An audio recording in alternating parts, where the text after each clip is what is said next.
Okay, hello and welcome. This is Vince Faney. I'm a producer of the show Vinsanity Unplugged, in search of game changers. My mission is to go out into the community and look for game changers, people who are up in the ante, up in their game in different various crafts and occupations, such as athletics, science, and politics, and community builders. A lot of politicians or candidates don't like to call themselves politicians. They are community builders. So right here today, I have James Barber. Sorry, James Barber, as you're running for county commissioner. That's right. Glad to be here. So what I want to explain to the public is that I am very politically unsophisticated. I just have a desire, like James and many of the other candidates, to be a community builder, to serve. I don't know the mechanics. I don't know what to do. All I do is have a strong interest in James and many of the other people. I want to get to know him. I want us to get to know him and what his history is and what he wants to do and, and how he envisions that happening. So he's basically going to just run with it. So go ahead. Tell us. Well, I guess I'd say I'm kind of in the same boat. I'm not a politician. I'm just a regular guy who decided to stand up and see if he can make a difference in the community. Good. So I'm not coming from a position of political expertise either. Mm-hmm. So for me, it's been a pretty big learning experience, and I still have lots of questions. And really, my hope is that as a community, we can get together and we can figure out the answers. Because I'm not sure that any one person has the answers. Mm-hmm. In fact, I'm pretty sure that not one person does, but together, collectively, we do. Mm-hmm. And that's kind of my approach to all of this. Good. Now, to show you how unsophisticated I am, I just know that Lane County commissioners, that Lane County government, which is separate or oversees the city governments? They're separate from city government. They're separate. So, yeah. So the county is directly in charge of all of the unincorporated areas in the county. The cities themselves have their own charters, and so they govern themselves, but they work with the county. Okay. So they're required to work with the county for expanding urban growth boundaries and a number of other issues. Okay. But yeah, they basically have autonomy over their piece of property. So what are all the functions of the Lane County commissioners? What are the things besides dealing with urban growth and cultivation of the land and safety? And so what's a list of issues? So I don't have all of the things that they do memorized, but they're the head administrators for the county. So they're in charge of all of the budgeting for all the departments of the county, like Sheriff's Department, Health and Human Services, Public Works. I have a list somewhere, but I haven't memorized it. Okay. I think there's about 17 different departments. 17 different departments. They also double as the Board of Health. And then they're a quasi-judicial body that oversees land zoning decisions as well. Okay. So. Well, as far as the Board of Health, they double as the Board of Health. What does that mean?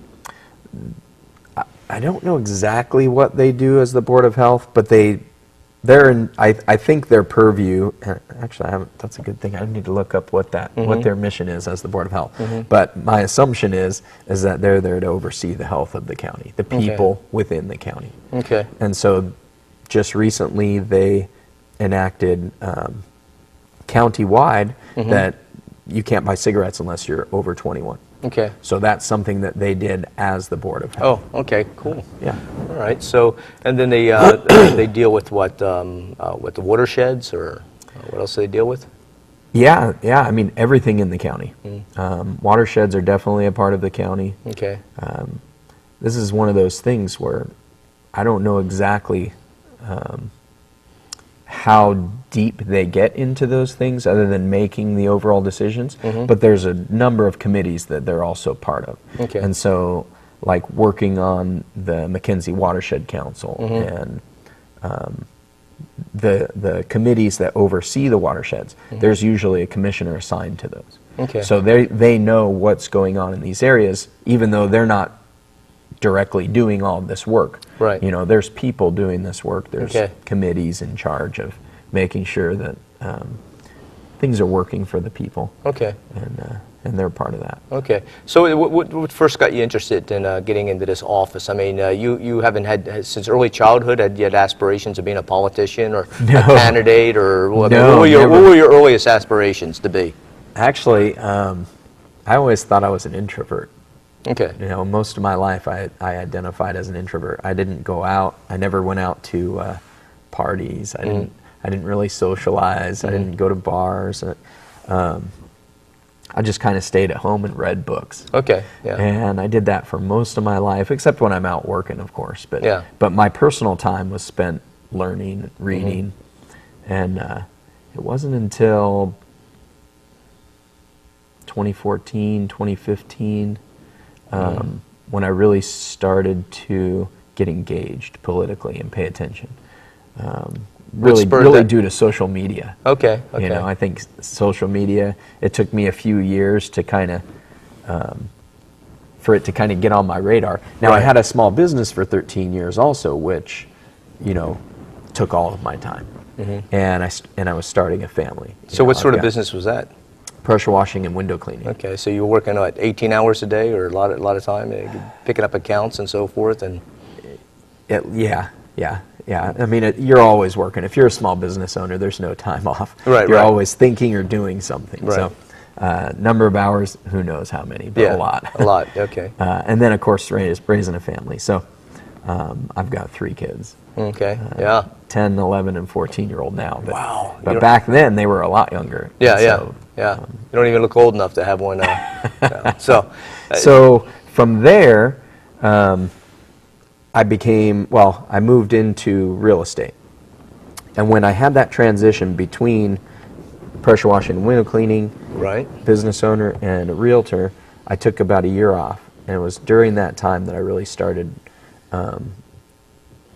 digging into what did I want to get into? What did I want to do with the rest of my life?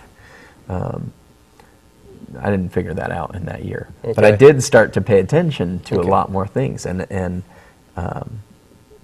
started paying attention to politics and realizing how much it affects our lives, things I didn't realize as a business owner. At the same time, I kind of started getting out into the community. I started talking with other people, especially on social media, though. That was where I first expanded my social sphere. When 2015 came around, I really got involved in the Bernie Sanders campaign. So you were involved because his platform spoke to you? Yeah. That kind of thing? Yeah, yeah. It was actually originally Elizabeth Warren. Okay. So in 2014, it was Elizabeth Warren that kind of got me interested in paying attention, and I was following her to see if she was going to run for president. And when she kept saying no, finally I believed her. Yeah. And at that point, I realized that Bernie Sanders was on the scene, and I didn't know about this guy. And the more I looked into him, the more I saw that he's been very consistent, always trying to fight for working class people. Right. And the economic inequality that we have, he identified it decades ago, and how much of a problem it was going to be. And we're seeing all of those manifestations now. And so it just got me excited and engaged, and connecting the dots on how things work. And it just kind of opened up a new area of my life. And so there was this momentum that ended up behind his candidacy, and I ended up meeting so many really great people. And for my wife, who always saw me as an introvert also, and knew me as somebody who would never go out and talk to anybody, it was a really big shock to her, big surprise to see me now wanting to go to meetings. I actually got involved in our Revolution Lane County. I became the chair, and so I'm hosting public meetings. Oh, so you went to what organization was this? Our Revolution Lane County. Okay, Our Revolution Lane. Were they backing Bernie Sanders? Yeah, it was originally Lane County for Bernie Sanders. Oh, so it started out as that group. I became involved in it, and then after the primary, when Bernie lost, they transitioned to Our Revolution, Lane County, changed the name, kind of changed our focus from electing a candidate to working on the issues. And that was shortly after that when I took over as chair, and then I became the first president of that organization. Wow. And so I started hosting meetings every single Saturday. And you an introvert hosting meetings? Yeah, and I thought I was an introvert. Yeah. I guess I didn't know the definition. But apparently an introvert, when you're out talking with people and interacting, it kind of drains you a little bit. Okay. And for some people, it drains them a lot, and it wears them out. For me, it energized me. Right. So apparently I'm not an introvert. Yeah, Apparently I'm an extrovert, because engaging with people energizes me. Right. You're a very introspective extrovert. Yeah, there you go. Yeah. And so besides doing that, while we were working on Bernie's campaign, so there was a state convention before the very end of the primary, before the DNC convention in Philadelphia.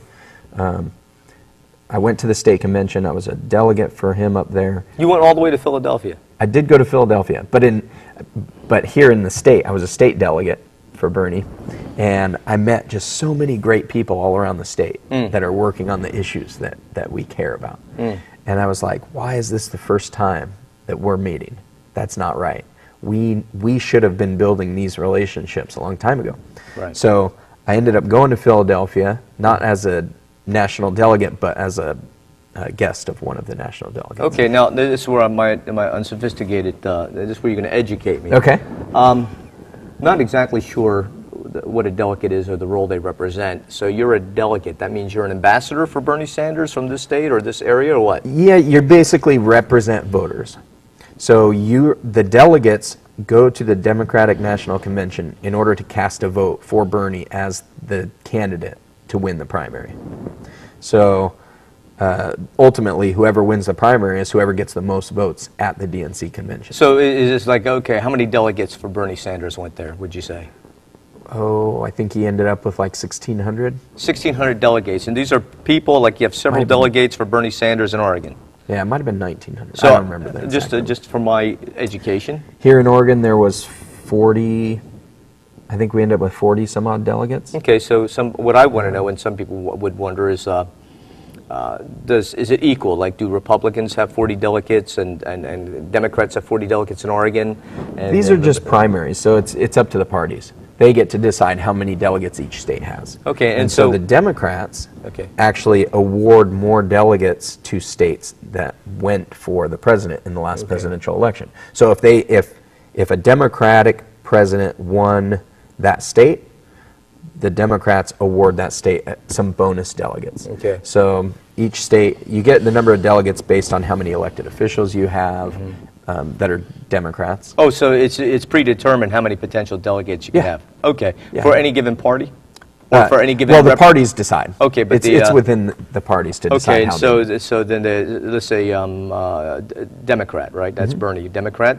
So Democrats decide ahead of time how many delegates are out there. Yeah. And then it's amongst the people to decide, I want to be a delegate for Bernie or I want to be a delegate for Hillary. Is that correct? Yeah. So at the primary, in the presidential year, when you send in, there's something that I had to send in. I can't remember what it was, but I filed to try to be a delegate. And at that time, I declared who the candidate is that I support. Okay. So during the primary election here, when the results come out, they get split up based on those results, and Bernie got a certain number of delegates, Hillary got a certain number of delegates. Right. And so now everybody that filed saying that they supported those candidates get to run for those seats. Okay. And so that's what we did at the state convention. We had a district convention also. So this is all determines and gets people prepared for the primary, and then things after the primary change somewhat, right? This happens right after the primary. Oh, after the primary. That happened right after the primary. All right. Yeah, I think it happened about a month after the primary. So you as a delegate, and I'm wondering, one, how many voters were you representing, and do all delegates in the state of Oregon for Bernie, do they all equal an equal number of voters? Is there a number? Yes, I mean, you assigned a certain number. I think it was about 80,000. You represent 80,000.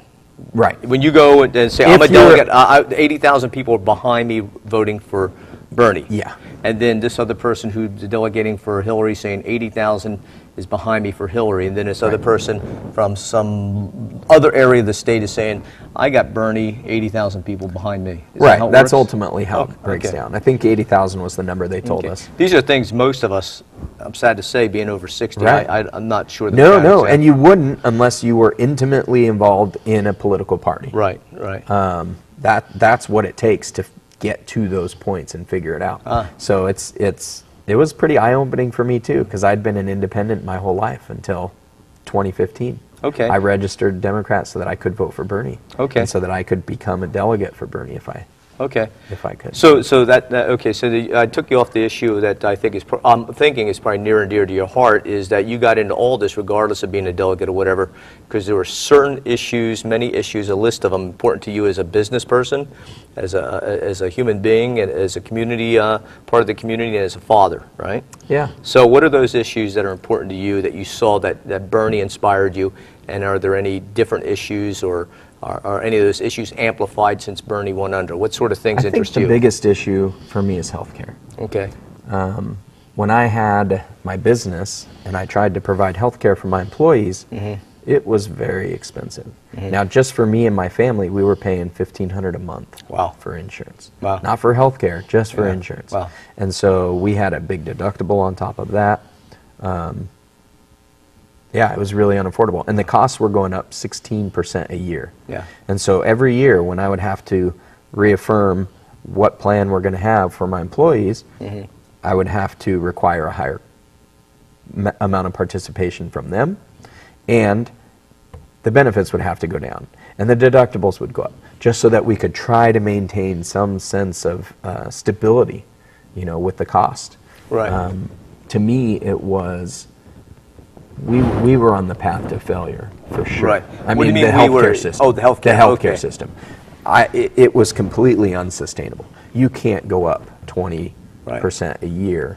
Yeah. And become unaffordable for everybody when And you don't wages even have to be understanding higher mathematics. Just simple arithmetic would tell you that. Yeah. Yeah. That means in 5 years it doubled. The cost of your health insurance would double in 5 years. So completely unsustainable.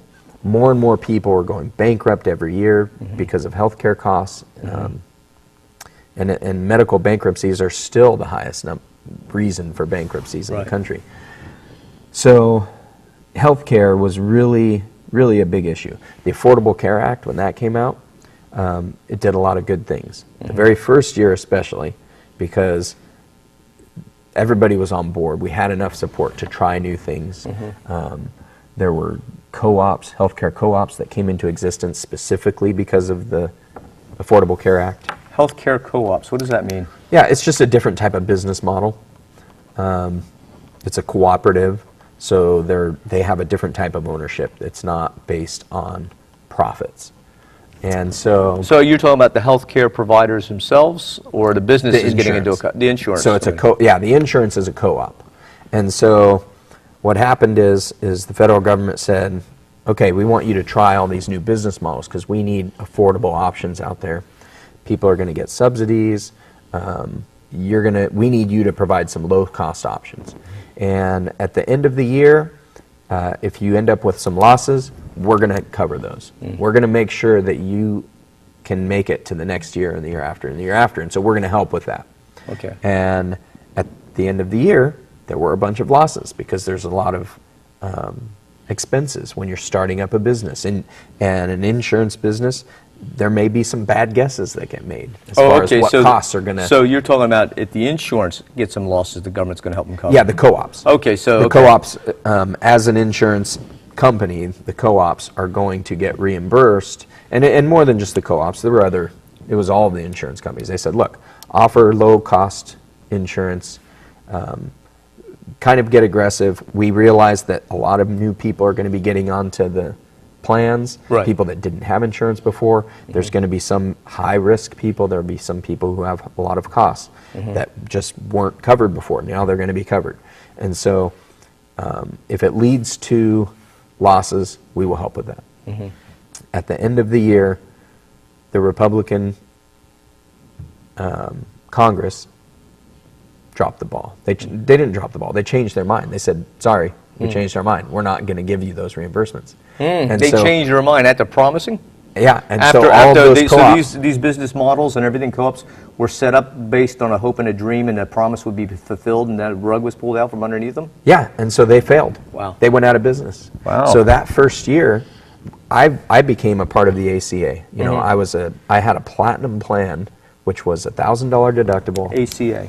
Yeah, the Affordable Care Act. Oh, okay. So I had $1,000 deductible and $1,000 max out of pocket for my insurance costs. For your family?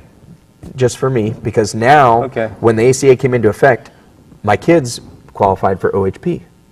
So there wasn't that cost I had to pay anymore, and my wife had an employer-sponsored plan. So for me, the cost ended up being like $279 a month. Right. For $1,000 deductible, $1,000 max out of pocket, which is great. I thought that was wonderful. My wife's plan was still, through her employer, was like 500 and some odd bucks a month. Nowhere near as good of benefits or anything. But together now, we were paying about $800 a month rather than 15 or 16, rather than 15 or 1600. Yeah. So huge weight off of our shoulders. And our kids had OHP, which basically provided not just health insurance but also dental, you know, which was a big deal. Big deal. So we did that. Okay. End of the first year, all the co-ops go out of business. No more platinum healthcare plans. I ended up getting a gold plan the next year, and I think my deductible was $2,000, $2,000 max out of pocket, and the cost went up to 300 and some odd bucks a month. So we're starting to slide, right, where things are starting to get worse. And it's one of these cases where any type of legislation like that, it's never going to be perfect out of the gate. And so we have to expect our elected officials to identify problems and correct them, and make improvements. And that's what should have happened to the ACA, but it didn't because of the obstructionism that was happening. The only acceptable option to Congress was repeal the ACA. We want to get rid of it. Okay, you know, you know, I'd like to have just an hour with you talking just about this, because I'm sure it would take more than an hour. So I want to come back to this so we have time, but I want to hear about your other issues that you want to cover, because obviously healthcare is a passion. I did a lot of digging into that. Economic inequality, another big one. So living wages. People need living wage jobs. In my mind, if there's a job that needs to be done, it needs to be a living wage for the person that's doing it. It doesn't make any sense to me that it's acceptable now in this society for someone to work full-time and not be able to survive. Right. So it's been kind of a slow slide to get to that point. Right. And so it's become acceptable, and people get looked down on that have 2 jobs and 3 jobs. And I just don't get that. I run into people who are what I call, surprise me, they're the working homeless. They actually are well-dressed, well-groomed, really sharp, put-together people, with everything organized in their tote boxes on their bike, and they come. I mean, I look more homeless than they do. They look like business people, and they're like, they can't afford a place. If they afford it, they have to basically give up putting any money aside for a house or investments. They have a job that they work 40 hours more a week, and they can only afford a room and nothing else and food. Or here they're sacrificing for who knows how long to try to get something, a nest egg, you know. So, so that's weird. That's crazy. And it's been a slow slide. So it used to be you could survive. Let's go back to mid last century. Okay. You could survive with a 1-income household, even if it was minimum wage. People could survive. That changed to needing a 2-income household to do very well. Like if you had a 2-income household, you were getting ahead. That slid backward and backward, and now we're at a point where even a 2-income household could be struggling. How do we get to that point? And this is acceptable to people.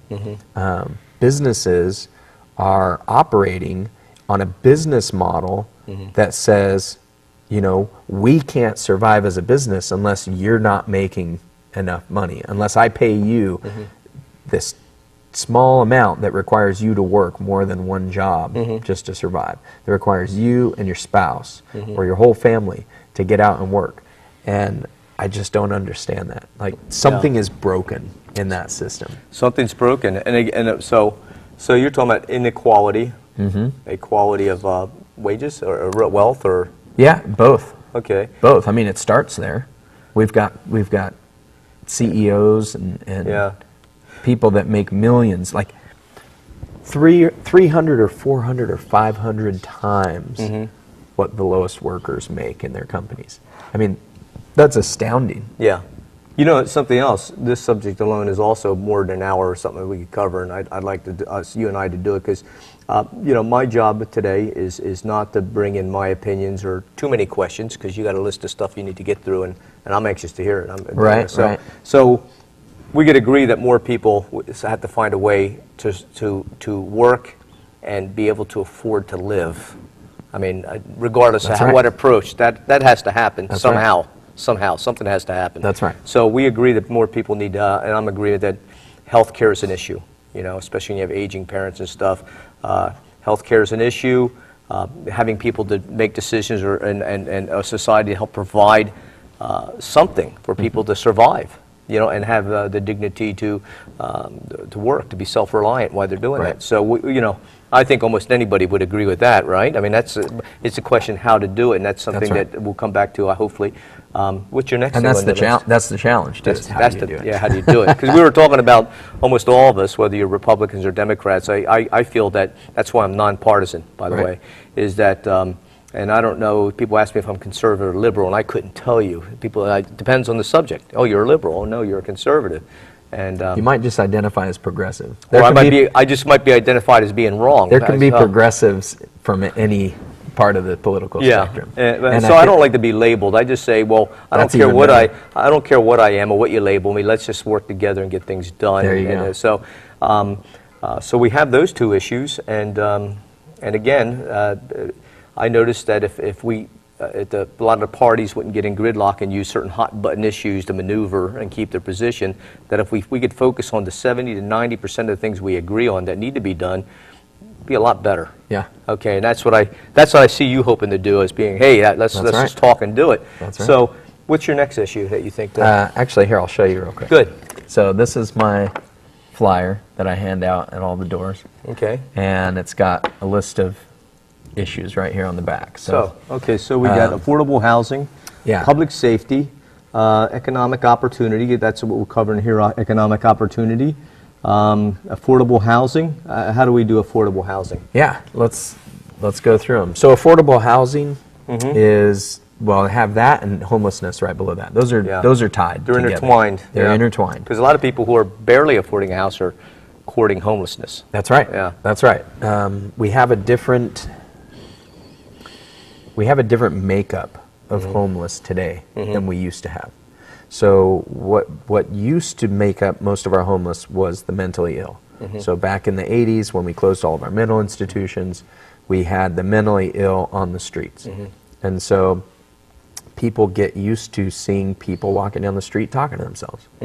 And they don't know what to do about that. It's frightening at times too, because they can get aggressive maybe. And so people get used to seeing it and ignoring it and not really identifying with those people. Like, those people are not like me, and so I'm not going to worry a whole lot about them. And so we didn't. And it slowly got worse and worse. More people would get on the streets. Our veterans would come back with PTSD, and then they would end up on the streets. We have a lot of homeless veterans because of mental conditions. And then we had the recession in 2007, and it kind of changed the makeup quite a bit. And a lot of people lost their homes. We had a lot of homeowners become renters, or really end up on the street, or because they ended up becoming renters, the competition for housing pushed other people onto the street. And so the situation we're in now, in 2007, new construction around here stopped for about 3 years. but people continued to move here. Right. So we had people still moving here from California. Yeah. We still had people moving here from other states, but we're not having any new housing built. We had banks sitting on foreclosures because they didn't want to flood the market and depress the market. Oh yeah, I was crazy. Okay, yeah. I noticed it, and I didn't know the mechanism why. That was why, because they didn't want to depress the market. That makes sense. Because otherwise, if they put all the foreclosures on the market right then, just to get them off their books, housing prices would have dropped drastically, and they would have lost that money. If they sit on it, they're paying taxes, but they're not really doing anything else. And they might, on who it. knows if they're getting write-offs for some losses from the guy, I don't know. Oh, of course. Yeah, of course. Yeah, See, they can write off all of those taxes. I've learned several things already today, so you've educated me already so far. They can definitely write those off. Okay. And so the banks sit on those. It keeps the housing market stable, but it also has a bunch of empty houses. And what ended up happening was some of those houses ended up in hedge funds as property rentals for all of these foreclosed homeowners, right? They need somewhere to rent. So now we have Wall Street getting into the rental business. And then eventually the banks filtered out enough of their foreclosures. I think now they're not sitting on any. So we're at a point now where they've cleared those out, but we still don't have enough housing because we've constantly had people moving here. Well, you know, you gave me some insight. I was looking at, one of my passions is helping the homeless and wanting to see people who are suffering from financial insecurity, like seniors and so forth. How do we get them housing? Because they can't afford to even, I mean, when you're paying $600 for a one bedroom and sharing with several other people, I'm not against people living together to survive, but when somebody are living so close to the edge in a room, and you're thinking, you know, if I could buy this house outright, then you could give it to people who could maybe pay a percentage of that and have more discretionary income for health care and all sorts of other things. Right. And so, I mean, it's one thing that for a bank to sit on something and rent it out, which is, you know, and so the market doesn't get depressed. But I know a couple houses that were boarded up, weren't even being rented out, just sitting there. And I'm like, maybe I could purchase this or get some people, we could go in and get it ready. And so you call, I can't tell you how many hours I spend trying to get the hold of somebody at the bank. What do you think? Can somebody give me some information? I'd like to, you know, negotiate something. Nothing. And I'm like, this is crazy. Why wouldn't they do that? And you've answered because they don't want to depress the market. Yeah, see, I didn't know. Yeah, I thought I was pretty savvy. And they were boarded up because people would move into them. Right. People would break them. People were getting into them and stealing the copper pipes from them. And, so that's crazy. Really anything that... So we all agree that we got to find some way of getting affordable housing. Yeah, we need more units. So it's a supply and demand issue. Yeah. It's chiefly a supply and demand issue.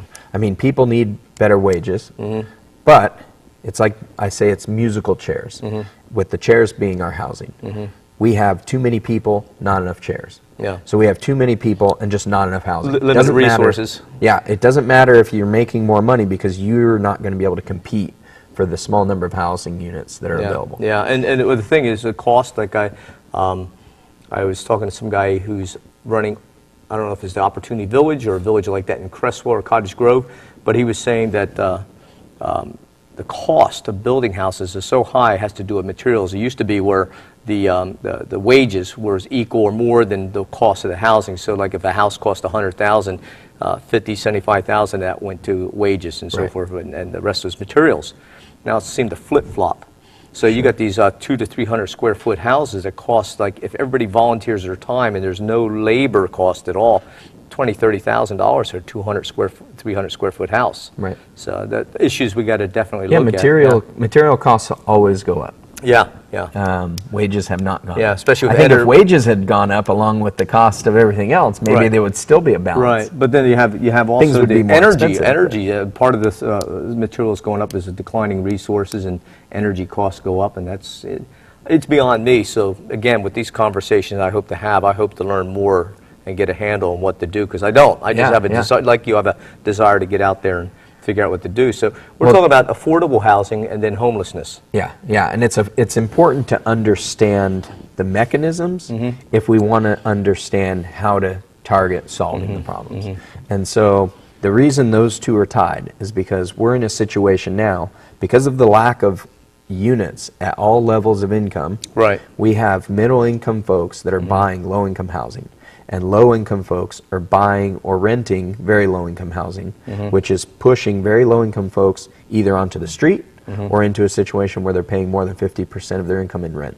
Right. And so that is why our homeless situation continues to decline. Right. You know, the numbers continue to go up. Oh, the homeless go up. The homeless go up because you've got these people who are right on the edge. If you're paying more than 50% of your income in rent, you're struggling. That you cannot get ahead doing that. And so they're living on the edge, and oftentimes they'll dip into homelessness and come out, and dip into it and come out. The data that I saw said that about 80% of our homeless folks are homeless for less than 30 days.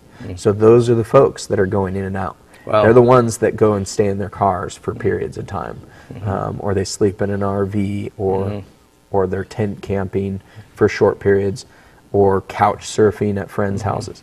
Whatever they need to do to survive, but they're still on the edge, and it's really hard to get off of that edge. It's really hard to get above it. I know that. I've experienced that a couple times myself. So the only way we're going to start to solve this problem is if we can get some more units available. We need more housing units built. We need more market rate housing. Right. And we need more affordable housing. And that could mean low-income housing. It could mean subsidized housing, although subsidizing, I view that as a short-term solution, because you don't want to just, with public dollars, continue to pay so that somebody's making market rate rent and making profits. Right, right. So that's a good point. Market rate housing, the reason that I talk about housing units across the spectrum is because if we build some market rate housing, that's going to relieve some of that downward pressure. Okay. So we can't just come in, if we just come in and focus on building affordable housing, if we say all of the units we're going to build here are going to be available for less than $200,000. Right.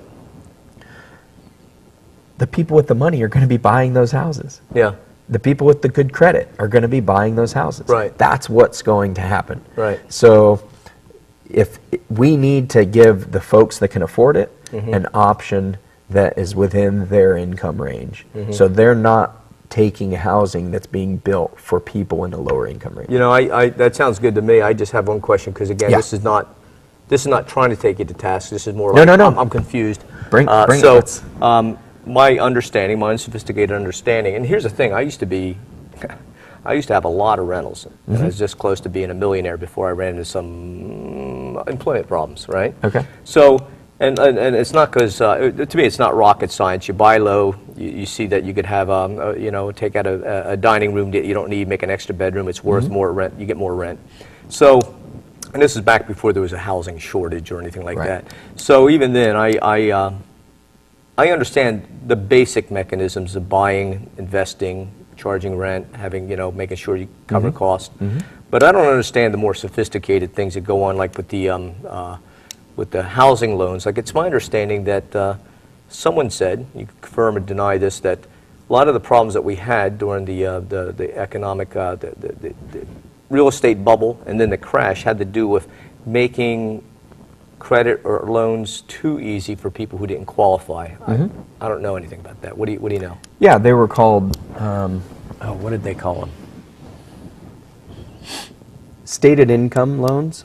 Okay. Which means, there was another term, which is the one that I can't remember, but it describes it better than just saying stated income. But it's basically saying, how much do you make? I make $50,000 a year. Awesome. I will give you a loan based on that. Okay. You don't have to prove it. Okay. That's a stated income loan. You state what you make. Right. I believe it. I'm going to give you a loan based on that. That's what they were doing. No, I know when I was investing in real estate, that wasn't good enough. You had to show everything. Right. And the ratios of safety, like they wanted to make sure you had made a certain percentage compared to this. Although they weren't comfortable with you being here based on the disposal. Real estate always goes up, so even if you're here, you're going to be doing good, rents go up. So I understand that was what some of the banks did or whatever. I don't know. But that was, I feel, was a mistake. So what you're saying is... It was a huge mistake. To offer affordable housing or rentals to people based on their actual income, giving the opportunity the actual. Yep. And not what may or may not happen in the future. But yes. Okay, that makes sense to me. Yeah, the goal is we want people to be paying less than 30% of their income in rent or house payment. Right. And so that may have to be based on like limiting square feet of what they could afford or something, maybe perhaps on their income. Absolutely. Okay. Absolutely. I mean, you have to take that into account. Sure. So we need to build housing that people need. Right. But it doesn't have to be extravagant. It doesn't have to be, McMansions. We don't have the space for that. We need more density. But there's a lot of folks that don't need that. And there's a large segment of the population that is just single people. Large segment of our homeless population, they're single people. Right. We have a lot of families that are struggling, Yeah. but there's a lot of single people. And we don't have housing that's built for single people.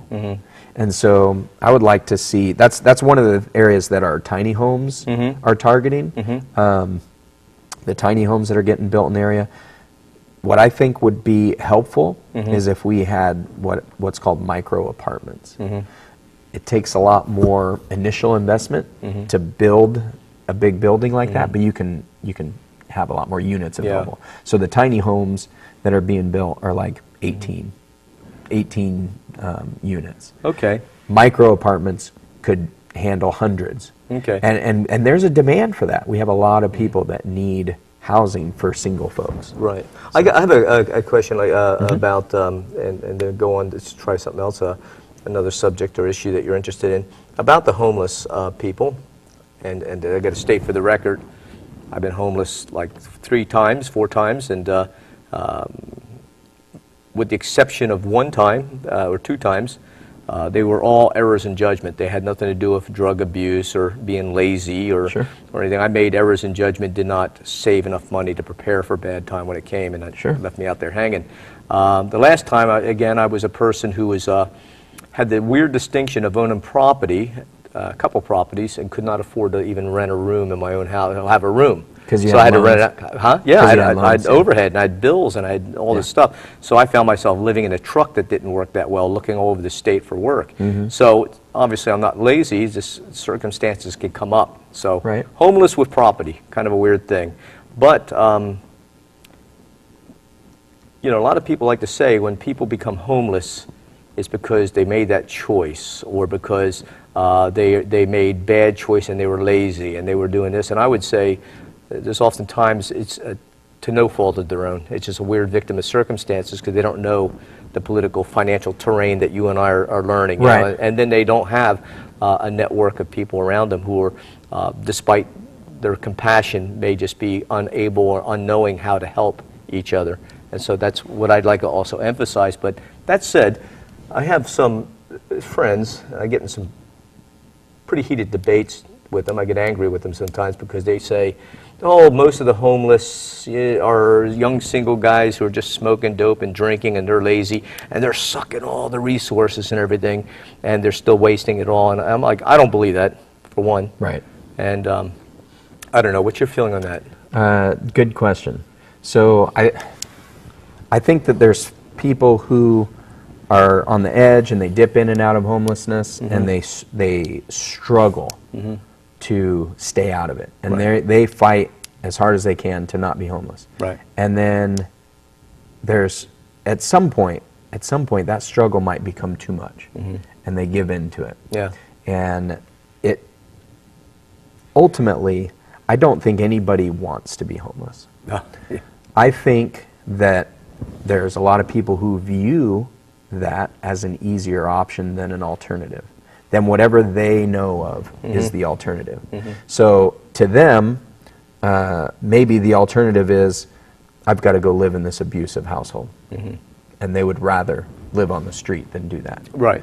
Or, I've seen that. Or the alternative could be, I've got to go work my butt off at 2 or 3 jobs just to make rent payment, and I'm still going to struggle to eat. Right.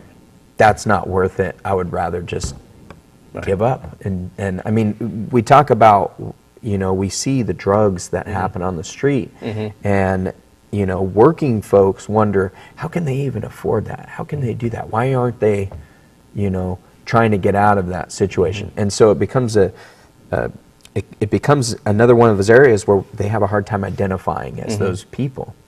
And so they don't care as much about what the circumstances are surrounding that. And I think the folks that are in that situation, a lot of them are at the point where they gave up. Because the struggle is real and it's tough and it's hard and life is hard. I know. And if you had to, here's a good analogy. Picture we're playing a game of Monopoly, and you're on the losing end of it, and you're one roll away from bankrupt. I'm on the other side, having a great old time because I'm winning this game, right? I own all the property, and I know that you're going to be bankrupt with the next roll of your dice. And as far as the game goes, that's kind of what is supposed to happen. But for you, at what point do you give up? Because you know you're never going to climb back into that game. Right, or you don't believe it, which is essentially the same. Even if you and I could argue, well, you could if you don't believe it, if you don't believe it, you don't go. If you get the exact roll of the dice 50 times in a row, 50 times in a row, and you don't ever hit one of these properties that bankrupt you, you can get out of it. Well, I know. So at what point do you go, that's just too much? Yeah. And you might do it, and you might do a few rolls, and you might drag it out a little bit, but you know that it's a wasted effort. Yeah. And so at some point you're going to go, some people I give up. Yeah, some people I give up. Yeah, and I understand. And that's the situation that a lot of our homeless are in. Any roll of the dice. Maybe they've already gone bankrupt, right? And I've been there, and I know one thing, and this is even true for somebody who's, and I like to think, and I think I make a good case, I'm a lot more resilient and used to, when I was younger, had the willingness and capacity to work far faster and more than most people I know. Right. And loving it. Yep. And I have a emotional resiliency that most people don't have, and I'm a chronic optimist, and yet there are times when you're sneaking into somebody's car to sleep, and you've got to hide, and you got the police looking for you because they think you're parked there, or sleeping on somebody's flat roof up top so nobody could get to you, and you're like, my life sucks, and I'm too proud to ask for any food, and so I know what that's like. Yep. So the thing is, though, I want to say this to my friends out there, and I think hopefully, I don't know whether you agree or not, and I think we're on the same page, because I know people personally, and I could never believe this, is that who are not mentally ill, who don't abuse substances. Maybe they get too much into entertainment and leisure and drink more than they could really afford, but they're not alcoholics or anything like that. They have highly intelligent, good educations, very articulate, good bodies, and they just don't want to work. Now, those are rare. Those are rare people. Sure. And so there's people I know, and this is I'm going to make a case against their case, is that they say, I don't want to put a dime into spending and having that person who does not want to work, because we all know a few people like that, who are willing to say, I'll live in your bedroom and just suck resources off you and just watch TV and be on Facebook the whole time. Well, they exist. They're not common. I can't understand it, but the problem is you got a lot of people who say, I'm throwing the baby out with the bathwater, essentially. I don't want to give any resources to the homeless because they know these people. And I'm saying, well, I kind of understand that feeling, because I know what it's like to work hard and be forced into homelessness, and it irks me. That's right. But the thing is, the thing that pulls my heartstrings are those women running from domestic violence, or their husband died, or they're out of the relationship, they're living in a car with 3 or 4 kids, and those kids and that woman needs help. And they're not lazy. And they need resources. And so to me, finding out that the current system is spread so thin, and the amount of money made for people being put in jail for illegal parking or this or that, or sleeping here and there, just that alone is enormous to the trips to the emergency room, and all this stuff where people just being cited and having to show up to court and not show up to court, and the paperwork and that is so extreme that it would actually be cheaper to allow that person that I don't like for being lazy to say, here's a micro house or a shed or something where you could eat and be warm and this and that, watch TV and just go ahead and be useless. I would rather see that. If that would help us save the kids and the women. And to me, I don't want to toss these people aside just because I have an axe to grind with 1 or 2 people. And that's what I'm hoping we can do. And this is where I think we need data and we need dialogue. And what I see is there is a small percentage of people who are okay with that. They're okay with not working, just let them be lazy, okay? And that is frustrating for people who it's not within us to be that way. Right. You know, I'm like you. I'm a workaholic. Yeah. I like to be out doing stuff. I can't understand it at all. I don't either, Yeah. but we got to realize there's a lot of jobs out there that suck really bad. Sure. And the pay sucks. Sure. And so there's no motivation. Sure. Well, I mean, but for guys like some you and I people. would take that suck-ass job. Well, and sure, so people But know it's that, not- but they know that, and they point to that, and they say, well, you're willing to, so I know those jobs, and so they try to use that, and you do it, and so therefore, and I'm like, but the reality is that person doesn't want to do it, Right. and by keeping everything operating the way the status quo is now, that means we won't have the resources, opportunity, we're sucking away the resource the way it is now, that we could putting to these kids and women that you're concerned about Right. allegedly. So I'm just trying to be pragmatic. To each their own on their jobs. I've Yeah. done a lot of crappy jobs. Oh, me too. And, Yeah. And you know, they don't bother me. Yeah. I've cleaned toilets. Yeah.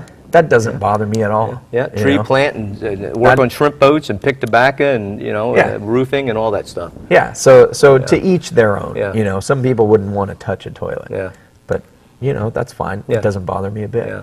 Yeah. But when it comes to what's going to be best for society, Right. what is the best use of our tax dollars, I think that you're on the right track when we say, let's take care of this. Because there's a lot of issues. There's a lot of money that gets spent on the peripheral because of all this. Right. So we have a lot of homeless downtown right now Right. in Eugene. Yeah. That depresses the economic activity that happens downtown Eugene because people don't want to go there. Yeah. Tourism won't go there. Right. You know, those businesses are losing out on some opportunities. Right. Not only that, but now we have to use law enforcement to Yeah. go down there and patrol it. If we had safe places for these folks to live, food to eat, whatever, they're not going to be there. We have the opportunity now. Those businesses can thrive. Our law enforcement can be better targeted to the people that need it. And ultimately, I think as a society, we could spend less money and be more humanitarian Right. to all of these folks. Right. Now, that's why I say we need data and dialogue. Right. Because I'm just guessing that would play out that way. Yeah. Maybe the data doesn't show it. You know, and I'm willing to look at it. Well, yeah. But I think we need to look at it because we spend a lot of money. And what we look at right now is they have a thing called supportive housing. Right. It's low barrier housing where homeless folks can get into it without being clean, without being sober. And there's on-site counselors, on-site job training, and this gets the highest frequency users of our emergency services, police, hospital, emergency rooms. Right. It gets those highest users who can use hundreds of thousands of dollars a year in emergency services that they wouldn't use if they were housed. Yeah, and I would like to spend a total time talking about how to handle that population of people and under different scenarios and limitations of resources. Yep. That's something that has to be done. And I just, being a detail guy, wanting to know how to do it, Right. I'd want to talk more about that, and that would require more time than we have. So you have other issues where you're talking about public safety and affordable or infrastructure, you know? Well, let me touch just for a second on economic opportunity. Sure. Because that's kind of vague. We Okay. talked about economic inequality. Yeah. But how do you get economic opportunity? Economic opportunity comes from basically two things: jobs and education. And those two are intertwined. And so that's why I put that on there, because I think those are really important. Right. I think we need an education system that prepares our kids and our workforce for the emerging economy. So we need to have the right training that gets them ready for the jobs that we need right now Right. and jobs that are coming. Right. I don't know that we're doing that in an optimal fashion. Right. I mean, in some places we're failing miserably. Okay. Right? But I think that we're starting to identify that, hey, we have issues, we're lacking in a lot of areas. That's why Measure 98 passed. We were missing a lot of career and technical education funding. A lot of career and technical education classes weren't even available. So even if the funding was there, the classes aren't there. We don't have the infrastructure set up to teach our kids hands-on how to do the work that's needed right now. Right. So that's one of the things we need to do. We need to focus on that. Along with that, we need to get a diverse variety of jobs. So we're not just reliant on any one industry. So our rural communities are really struggling right now. They relied on the timber industry historically. We had a lot of money that came in from the timber industry. It provided a lot of jobs. Right. When those went away, now we have a lot of poverty in these areas, and we have a lack of jobs. And so we need, if we have a diverse economy, we're not so reliant that the loss of one industry or the income from that industry is going to just destroy our communities. Yeah, that's right. Yeah. So we have all our eggs in one or two baskets. We're not doing yeah, good. it's just like any business. Because technology changes, trends changes, and everything of people's, Right. you know, yeah. So we don't want to view government as a business, but there are some similarities. And if you're in business, you don't only rely on one customer to do all of your business. Yeah. Because when that customer goes away, you go away. Yeah.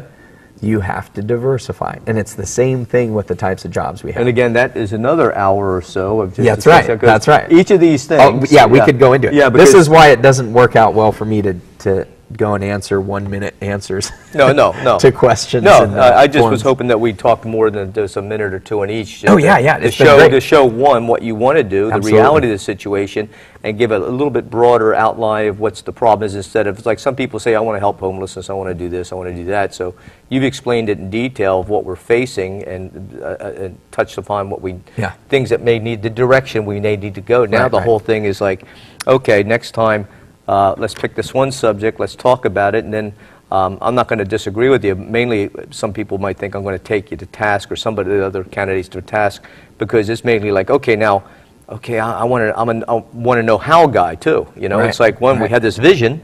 Here's our goal. How do we get to it? Right. You know, are we going to work together?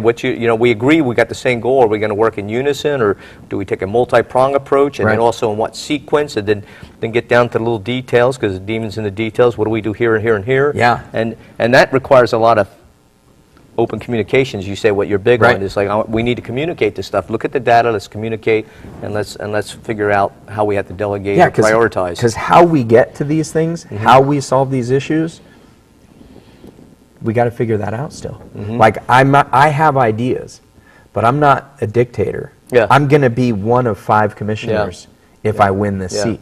And those 5 commissioners, 3 of them have to agree on how we're going to move forward. Yeah, if you had a dream team, you know, like you have some very impressive other candidates that are vying for the seat you're going for. You're an impressive person too, so it's not like you're both, all you guys are, I think it's a tight race. You all have some good qualities, you know. Yeah. So I like what Tim Lowy said, and I've heard you say it too, is that we, you know, instead of power just over ourselves, important to have power over yourself as an individual and your emotions and everything, but then there's power over someone else, and we know that doesn't go well.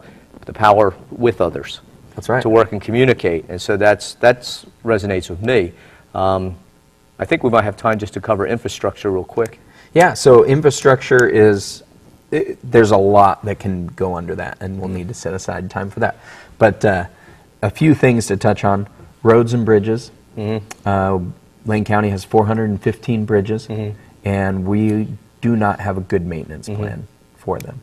So that's something that we need to figure out. The roads, they have what's called maintenance miles per year. I think that was how they termed it. And what it is you want to make sure that you're maintaining enough roads per year so that it's sustainable. Okay. You don't end up in a situation where you have a backlog of thousands of miles, you know, that have not been maintained. Right. And so that's one way that they measure it. And that one seems to be okay. We do a pretty good job with that, but we're lacking in the bridges. Beyond that, public transportation. There's no public transportation out to Marcola. Yeah. Public transportation to Oak Ridge only happens during the week. So on the weekend, it's not available. There's other areas like that. Outside Cottage Grove, Cresswell. The bus only comes down and goes to one side of Cresswell. You know, so the other side is not available. The outside of Cottage Grove, we have a lot of people in those communities, and they don't have access to public transportation. This is important, especially as we encounter this affordable housing crisis. And if you need to work too, if you need to, you know, Right, because the folks who can't afford the high-priced housing get pushed out to the suburbs, then of course pushed out no to the rural transportation. communities. It limits the opportunity of jobs they could go. That's right. Yeah, so for them to get back into town, Yeah. they may get pushed out of housing into our rural communities, but they still have to go into a job in Eugene. Well, And- you know, I got to say, we're almost out of time. Yeah. And again, I want to get together with you a lot more on these different issues. And in closing, real quick, you know, a lot of people think they just hire somebody and like you and say, we're going to pay you, now do it all. And I have learned the hard way that it takes the participation of all your constituents to help right. you and to let you know not only what they want, maybe the problem solve, and also like I've been finding out there's all these commissions and boards and groups and stuff, neighborhood stuff that I didn't know. You know, people could bring their voice to, and then as a collective in all these little groups, they could go to you and say, here are problems, and they could be part of the problem-solving ability working with you, right? Not just like, hey, what are you doing? You could say, well, Right. because I had an issue years ago, and the politician I was talking to was like, well, where's your, you know, and I'm like, you know, and the thing is, he had demonstrated that in certain similar situations, when families and friends, when you have a network of people, and union, whatever, and they come in there, and all of a sudden he's paying attention. He's like, and it wasn't like he was like, I don't care about you as a person. Right. It's like he has a lot of irons in the fire. That's right. And so the more people are going to go to him, he's going to realize, he's going to take it seriously. A lot of people, they're That's not right. only want to cure this problem, they're going to be there, they're for me, and they're going to work, we can have dialogue and work Right. together. So we need our citizens to be interactive with you, right? Right. Yeah, and that's what you're open for. Absolutely. Yeah. So I put myself in their shoes when I think about their responses to people. And in this district, there's 50,000 voters. If one voter comes up to me and says, this is a huge problem, you need to focus on this, that's 1 out of 50,000 people. Yeah. So is it really that big of a problem, or is it just that big of a problem Yeah. for them? Yeah. And so that's why, you know, when you come in with a group of people, now suddenly they're listening. Sure. Because they don't know if it's just you or if it really is a big problem in the community. Does Vince have an axe to grind So on him? you Is he need- some half-nut That's right. job? Yeah. That's right. So you need to build that support. Right. Now, in my mind, this is all going to be a collaborative effort. Oh, it's got to be. You know, Yeah. I want to see a community strong Lane County. I want to work to build a community strong Lane County, but we need to do it together. And I would argue that all this alleged corruption, I'm going to say alleged, of certain members in different offices would not happen if you had a lot of watchful people who are collaborating and communicating with these people. I would say that would happen less. Sure. So it's still, you need the right person for the job.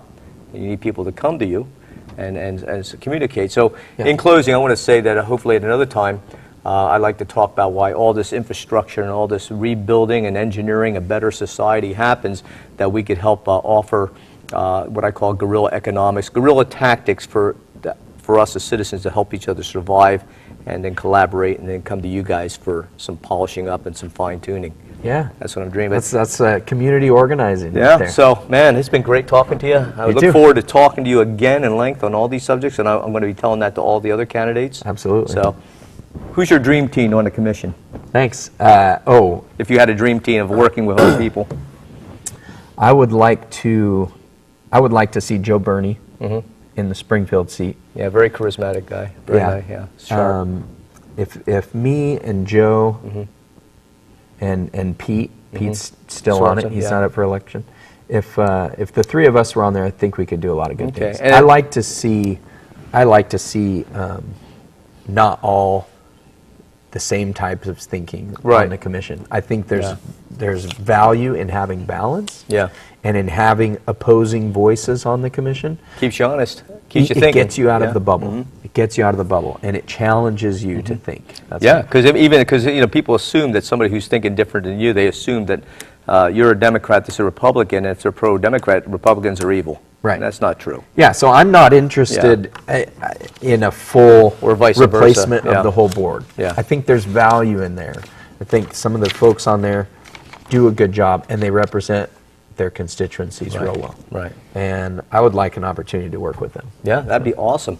And again, it's great, and yeah, I just, yeah, you inspire me.